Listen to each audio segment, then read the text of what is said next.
The full story of Nick Canon fired from Viacom CBS over anti-Semitic comments, losing Wild and Out, but embraced by Fox. Welcome ladies and gentlemen, reporting from the HQs of GooseGoosePanda. Straight to the matter. FCRMC. Viacom CBS has cut ties with Wild and Out host Nick Canon after a podcast episode which the company said promoted hateful speech and spread anti-Semitic conspiracy theories. While we support ongoing education and dialogue in the fight against bigotry, we are deeply troubled that Nick has failed to acknowledge or apologize for perpetuating anti-Semitism, feeling or showing hostility toward or discrimination against Jews as a cultural, racial, or ethnic group, and we are terminating our relationship with him. A spokesperson said in a statement late Tuesday. Nick Canon, the Masked Singer host and multimedia entrepreneur, came under fire last week for a series of anti-Semitic comments he made on his podcast, Canon's Class. After his comments went viral, Viacom CBS ousted Canon from his longtime comedy franchise, Wild and Out. But instead of retreating, the 39-year-old pushed back. Canon posted on Twitter and Facebook that Viacom's goal to keep me from providing for my family and lineage will be foiled, that the company was trying to kick me while I'm down, or force me to kiss the master's feet in public, and that it was trying to hang me out to dry and make an example of anyone who says something they don't agree with. It was a striking double down from a mainstream figure accused of hate speech. The move spurred a tsunami on social media, inspiring figures such as Diddy to hail Canon as a folk hero, calling out corporate hypocrisy, and a wide range of commentators to decry him as a peddler of bigotry, rightly called out himself for spreading dangerous lies. But Canon was not done on Wednesday evening. Not 24 hours after he let loose the scabrous social media post, the star swung entirely the other way. In a response to an announcement from Fox that the network would not fire him from The Masked Singer, he said, without walking back or addressing the Viacom comments, that he feels ashamed of the uninformed and naive place his anti-Semitic comments came from, that he would remove the video. He did. And that he extended his deepest and most sincere apologies to my Jewish sisters and brothers for the hurtful and divisive words that came out of my mouth. It was, to say the least, a far cry from the defiant celebrity who had just said he would not be forced to kiss the master's feet. So which kind of public persona is he going for? Both, it turns out. And it's a ballet he has been attempting for some time. A little while back, in the neo-ancient period known as January, I spent a day with Canon in Los Angeles for a potential story. What I witnessed throughout a mostly handler-less set of interactions in his trailer, at his startup Vibe Burbank office, on the Masked Singer set. In his keyboard-equipped van throws light on the contradictions of someone who is fast becoming among Hollywood's most enigmatic personalities. One doesn't need to be Jewish to find Canon's comments abhorrent, a string of malicious and illegitimizing myths about Jews worthy of universal condemnation. But as a social matter, it's also easy to find his reactions to the backlash fascinating. Canon is an entertainer, seeking more than almost any other in recent memory to balance hardcore views with a shiny corporate-friendly face, an effort that for him is both internal struggle and canny calculation. His story provides a telling look at the colliding demands of political activism and broad entertainment that is Hollywood circa 2020. Darnell Hunt, director of UCLA's Ralph J. Bunche Center for African American Studies, and head of a study on Hollywood diversity, captured the conundrum. If you look at the history of talent of color in this industry, there's a fear going back decades of speaking out and being blacklisted, especially in the controversy-free zone of broadcast television. But, Hunt hastened to note, what you are seeing now is also more space being created to discuss social topics, like police brutality, that hasn't always been mainstream. That desire for space on Canon's part was evident on that day in January. Far from the celebrity stand-up, the tabloid fixture and the entertainer for hire persona, some of his professional roles suggest, Canon came across as an activist, with bigger aims on his mind. All this other stuff, especially the TV gigs, are a means to a platform obtaining end. Underestimate his social and political ambitions, write him off as Mariah Carey's ex or what have you at your peril. And across 16 hours of a marathon day, and again during a radio show at an ungodly pre-dawn hour, the following morning, it became clear that Canon was willing to work with the prince like fury to achieve it.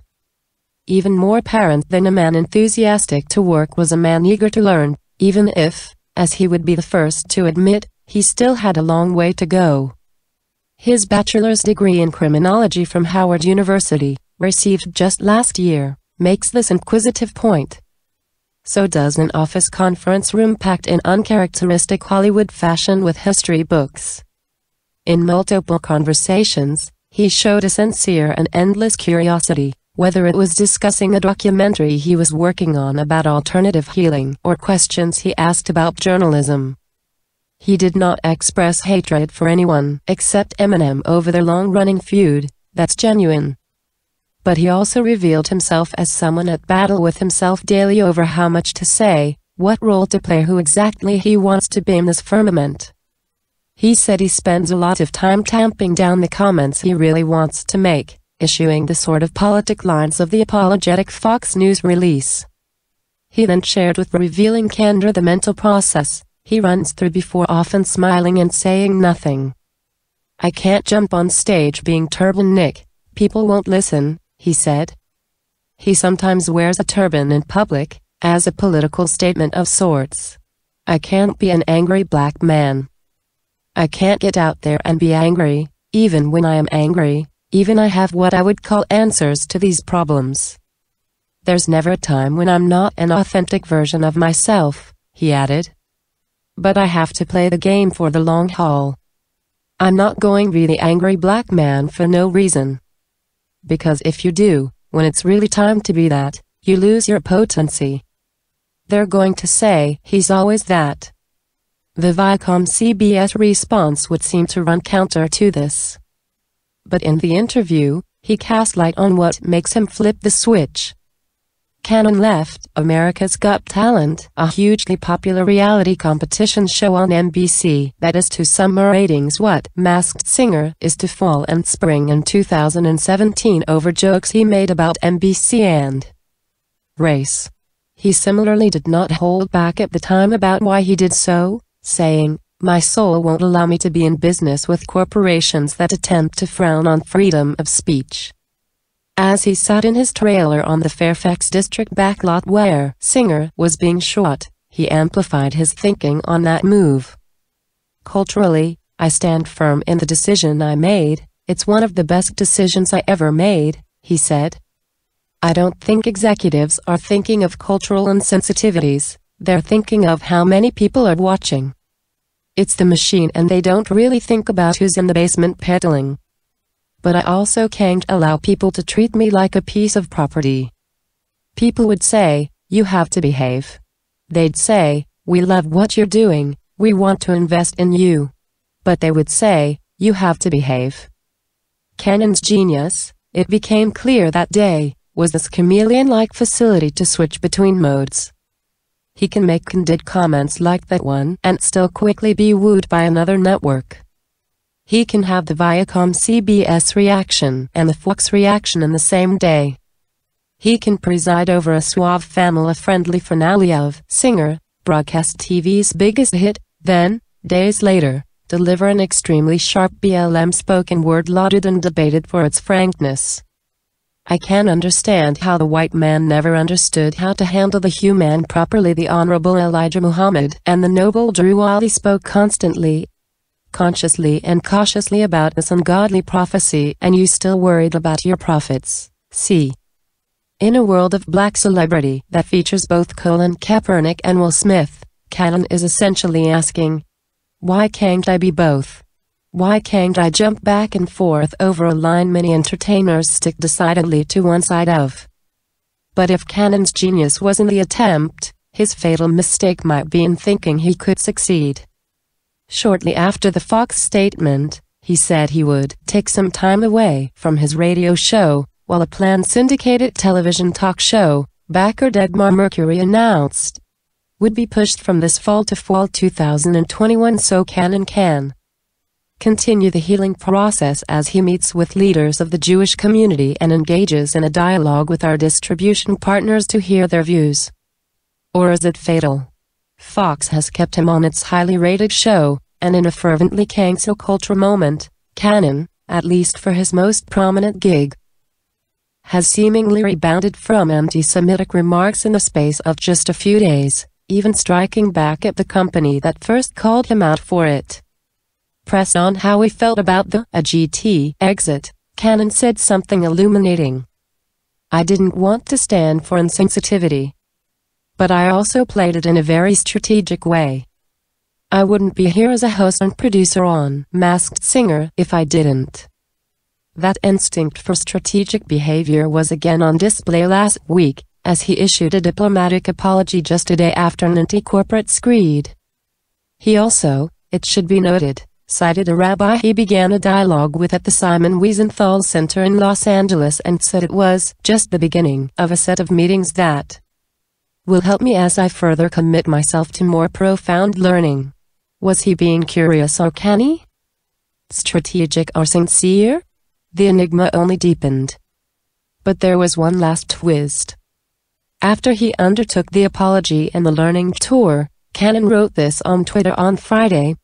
"I hurt an entire community and it pained me to my core. I thought it couldn't get any worse. Then I watched my own community turn on me and call me a sellout for apologizing. An hour later he seemed to give up entirely." The ever-shifting lines of social media, it turns out, may be too tricky even for a deft toe-tapper like Nick Canon. "Y'all can have this planet," he wrote. "I'm out." That is the last thing he said. I felt so touched and I felt his pain through his words. I pray everything works out fine for him. Thanks for watching, hope you enjoyed it. Don't forget to subscribe, leave your comments, and hit the like button. Also, follow us on Instagram as tagged on the videos. Have a great day and stay blessed.